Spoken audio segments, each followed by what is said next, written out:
C'est une question que vous soulevez, une supputation, ou c'est en fait un fait avéré pour vous qu'il n'y a pas de contrôle parce qu'il y a déviance? Non, mais il n'y a pas de contrôle. Escroquerie. Et il n'y a pas de contrôle et on a bien la preuve qu'il y a des déviances. On a vu des exemples d'établissements privés où les programmes ne sont pas correctement respectés, où les valeurs de la République ne sont pas toujours non plus, et on a des vrais doutes sur l'allocation des moyens.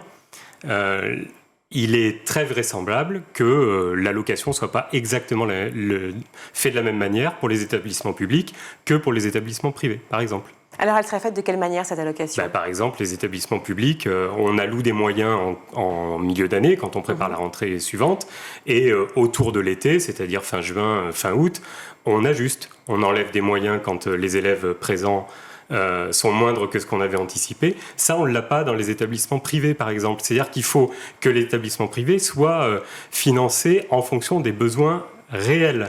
Et ça, c'est un contrôle qu'il faut opérer parce que si vous gonflez vos effectifs ou si vous aviez prévu des effectifs qui ne sont pas là, eh bien vous avez toujours les mêmes moyens alors que dans l'enseignement public, on vous les retire. Donc voilà les contrôles qu'on pourrait faire.